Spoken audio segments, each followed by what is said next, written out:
I'm going to show you why Amazon FBA is an untapped gold mine for us handmade sellers, and how you can get started with FBA in just 5 simple steps. Let's do this.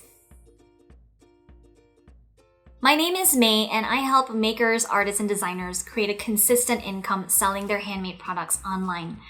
This is video number 5 in my mini series on how to be profitable with your handmade business on Amazon. So if you haven't watched the other videos yet, there's a link here to a playlist that will bring you back to the first video so you can get all caught up. If you've been around the channel for a while, you'll know that I started selling my own handmade jewelry on my own website at tinyhandsonline.com. But I was also selling my products over on regular Amazon, not handmade, and I was actually doing pretty well, considering I didn't do anything more than publish my product listings on Amazon. But a friend of mine who was running a very successful makeup business told me that I had to get on Amazon FBA because that was where the money's at. So I took her advice, and almost instantly, I saw an immediate increase in sales to the point where my team and I were getting maxed out and almost couldn't keep up between Amazon and my own site orders. For those of you who don't know, FBA is Amazon's fulfillment service and stands for Fulfillment by Amazon. The way it works is you pay Amazon a bit of an extra fee, and in exchange, they take care of your storage, packaging, shipping, returns, and customer service. All you need to do is ship them your products in bulk, and they'll take care of the rest. Now, you might be thinking, do I really need to pay Amazon all the extra money? Can I just stick with regular Amazon and take care of my own packing and shipping? Sure, you could. At first, I was selling on regular Amazon, and I was already getting some pretty consistent sales without doing anything more than just getting my listings up on there and making sure they were keyword optimized and had decent product photos. But Amazon FBA is so much more than just a fulfillment service. When you start selling with FBA, all your listings will get the trusty little Amazon Prime label, which will let your customers know that they can get free 2-day shipping when buying one of your products. Personally, I rarely buy anything that isn't Prime. The label alone will give you such an increase in sales that will far outweigh the costs of Amazon FBA. Also, you'll rank a lot better in search results than your competitors because Amazon prefers to promote FBA products over non-FBA products. And the better you rank, the more sales you'll get. Just head over to Amazon and search for any product, and you'll notice that most of the products on the first page are going to have the Prime label. But my favorite thing about FBA by far is the flexibility and freedom it gives me. I love that I only have to ship Amazon one large package with all my inventory and not have to worry about shipping individual orders or dealing with customer service. I can literally go on vacation and keep making sales with Amazon FBA. I also like that I can hand off the logistics part of my business to someone who's way better at it than me and instead focus on my craft and growing my business, which is what I do best and what I enjoy doing. I saw an almost immediate increase in sales once I got set up with FBA without making any other changes. It does have an extra cost, but I just really love that I only have to ship Amazon one large package with all my inventory and not have to worry about the rest. It's so worth it. So how much of an investment is Amazon FBA going to be for your business? Well, if you're already a regular seller on Amazon, then you know about their monthly subscription fee and their referral fee on every sale you make. Now, if you decide to upgrade to Amazon FBA, you'll be paying 2 additional fees, one for storage and one for fulfillment. The inventory storage fee is a monthly payment to keep your products safely stored inside Amazon's warehouse. You'll pay by the cubic foot, and it's actually pretty affordable, especially if you make smaller products like jewelry or wallets or notebooks. The fulfillment fee is what you pay Amazon on every single order. It covers everything that goes into fulfilling an order, such as picking, packing, shipping, and even customer service and returns processing in most cases. These are calculated per unit, so if you ship 3 products, you'll be paying a separate fulfillment fee for each one. Your fees will depend on how much your products weigh and how big they are.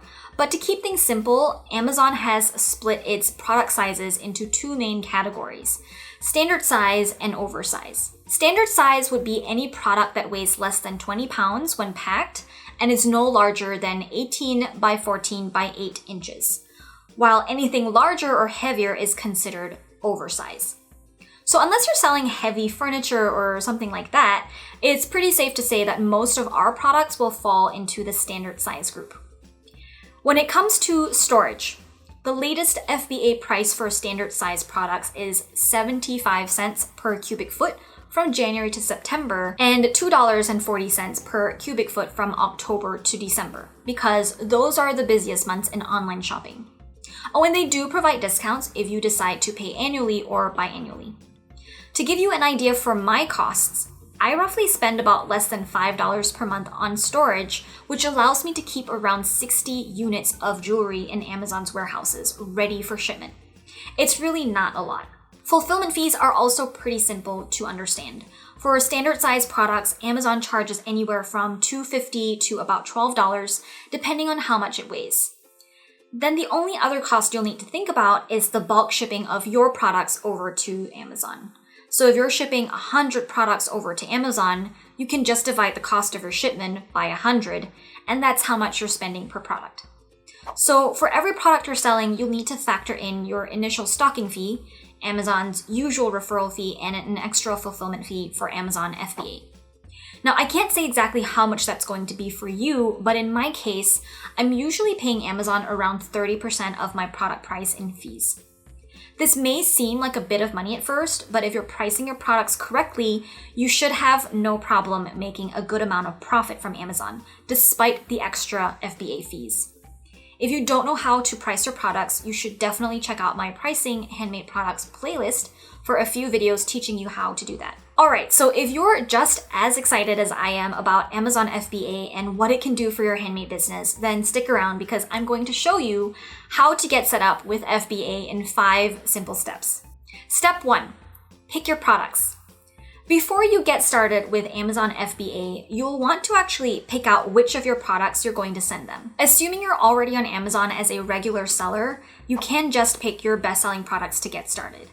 Or you can even pick a few bestsellers from your Shopify or Etsy shop. The idea is to just start off with a proven set of products if you can. Step 2, set up Amazon FBA. Once you've picked your products, getting started with FBA is the easiest thing. Assuming you're already an Amazon seller, all you need to do is convert your products to FBA. You do this by heading over to the Manage Inventory page, which is where you'll find all your products. From there, you want to click on the Edit drop-down menu next to each product and select Change to Fulfilled by Amazon. This means you're asking Amazon to take care of fulfillment for this specific product from now on instead of you shipping it yourself. It's then going to ask you whether you want to convert and send inventory or convert only. If you have more products you want to sell with FBA, you'll want to select Convert Only and repeat this process with all the products you want to sell using FBA. These items are now going to be found in your FBA inventory and no longer in your regular inventory. But don't worry, you can always change them back if you decide you no longer want to sell an item using FBA. Now that you've converted all items you want to sell on FBA, you can select Convert and Send Inventory, which will prompt you to first mark whether your products should be categorized as dangerous goods, like if it includes batteries or hazardous material. Click No for both if they don't apply to you. Step 3, create a shipping plan. Next, you'll want to select Create a New Shipping Plan. For this, you'll need to insert the address you'll be shipping your products from, which is most likely going to be your home or business address. Next, you want to select your packing type. There are 2 packing types, individual products and case-packed products. If you're sending different types of products, you'll want to select individual products. Only select case-packed products if you're sending one box with all of the exact same type of item in it. For example, a box of 50 cupcake necklaces. Once you've set up a shipping plan, you will be prompted to add your items from your Amazon FBA inventory to it. Assuming you've already converted all the items you want to sell, you should see them all listed here. All you need to do here is enter the units for every product you want to ship to Amazon. Step 4, ship your products. Now that you've added all your products to your shipping plan, you can finally ship them to an Amazon warehouse.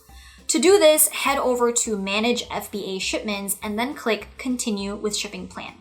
You'll be asked a few questions for how you want to ship, as well as give you the address to ship to.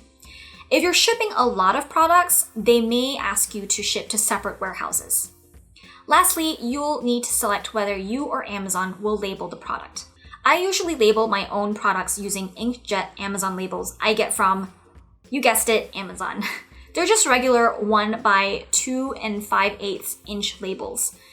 Amazon will give you a PDF of the actual labels to print and apply to your products before shipping it out to them. This is how Amazon knows what each product is, and they're sending the correct items to their customers. Number 5, ship your products. Once you approve your shipping plan, you'll have the option to purchase shipping directly from Amazon. You just need to know how much your package weighs. You can either put it on a bathroom scale if you don't have a shipping scale, or just estimate it based on if you already know the individual weight of each of your separate products in your package. Make sure your products are well packaged, and Amazon will then give you a printable label for you to stick on your shipment box, and they're ready to mail. Just drop them off at your local UPS, and that's it. Once your products arrive and get checked in at the fulfillment warehouse, they'll immediately become available for your customers to purchase with the Prime label on it. This means no more packing, shipping, and customer service duties for you, and a lot more profits for your business. How awesome is that, right? All you need to do now is keep track of your inventory and keep on restocking whenever you start to run out. I hope you found this video helpful and learned just how powerful Amazon FBA can be for your handmade business. Setting up your Amazon seller account is a little tricky the first time around, but if you've already gone through the cumbersome process, then setting up an Amazon FBA is nothing in comparison and definitely worth your time. If you enjoyed this video, give it a thumbs up and subscribe for more videos like this. Stay on to watch this next video on the screen for more handmade business tips. Thanks for watching.